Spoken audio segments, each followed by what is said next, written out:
ಹೇ guys welcome back. So ಇವತ್ತು ಯಾವುದೇ ತರಹದ ಎಡವಟ್ಟು ಮಾಡದೆ ಒಂದು ಪರ್ಫೆಕ್ಟ್ ಆಗಿರೋ ಡಿಶ್ನ ರೆಡಿ ಮಾಡ್ತಾ ಇದ್ದೀನಿ.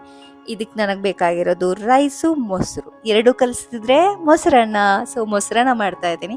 ಸೊ ಅಫ್ಕೋರ್ಸ್ ಗೊತ್ತು ಎಲ್ರಿಗೂ ಮೊಸರನ್ನ ಹೆಂಗೆ ಮಾಡಬೇಕು ಅಂತ. ಆಮೇಲೆ ಕಮೆಂಟ್ ಹಾಕ್ತೀರಾ ನಮ್ಗೇನು ಗೊತ್ತಿಲ್ವಾ ಮೊಸರನ್ನ ಮಾಡೋದಕ್ಕೆ, ನೀವೇನು ಹೇಳ್ತಾ ಇದ್ದೀರಾ ಅಂತ. ಅಫ್ಕೋರ್ಸ್ ಎಲ್ಲರೂ ಮಾಡ್ತಾರೆ, ಬಟ್ ಡಿಫ್ರೆಂಟ್ ಸ್ಟೈಲಲ್ಲಿ ಮಾಡ್ತಾರೆ. ಇವತ್ತು ನಾವು ಮಾಡ್ತಾ ಇರೋ ಸ್ಟೈಲ್ ತೋರಿಸ್ತಾ ಇದ್ದೀನಿ ಅಷ್ಟೇ. ಸೊ ಮೊಸರಿಗೆ ಸ್ವಲ್ಪ ದಾಳಿಂಬೆ ಹಾಕ್ಕೊಂಡು ಕಲಿಸ್ಕೊಂಡು ಅದಕ್ಕೆ ಒಂದು ಸ್ವಲ್ಪ ಒಗ್ಗರಣೆ ಹಾಕ್ತಾ ಇದ್ದೀನಿ. ಅದಕ್ಕೆ ಸ್ವಲ್ಪ ಆಯಿಲು, ಆಮೇಲೆ ಉದ್ದಿನಬೇಳೆ, ಸಾಸಿವೆ, ಜೀರಿಗೆ, ಆಮೇಲೆ ಒಣ ಮೆಣಸಿನ್ಕಾಯಿ, ಆಮೇಲೆ ಕರಿಬೇವು ಹಾಕ್ಬಿಟ್ಟು ಒಗ್ಗರಣೆ ಹಾಕ್ಕೋಬೇಕು. ನಿಮಗೆ ಹಸಿ ಮೆಣಸಿನ್ಕಾಯಿ ಬೇಕು ಅಂದರೆ ಹಾಕೋಬೋದು, ನಾವು ಹಾಕಿಲ್ಲ. ಸೊ ಇದನ್ನು ಒಗ್ಗರಣೆನ ರೈಸಿಗೆ ಹಾಕ್ಬಿಟ್ಟು ಇನ್ನೊಂದು ಚೂರು ಮೇಲೆ ದಾಳಿಂಬೆ ಸೇರಿಸ್ಬಿಟ್ಟು ನೀಟಾಗಿ ಕಲಿಸಿದ್ರೆ ರೆಡಿ ಮೊಸರನ್ನ. ಸ್ವಲ್ಪ ಉಪ್ಪು ಹಾಕ್ಕೋಬೇಕು, ರುಚಿಗೆ ತಕ್ಕಷ್ಟು ಉಪ್ಪು ಹಾಕ್ಕೋಬೇಕು. ಸೊ ಫೈನಲಿ ನನ್ನ ಮೊಸರನ್ನ ರೆಡಿ ಆಯಿತು.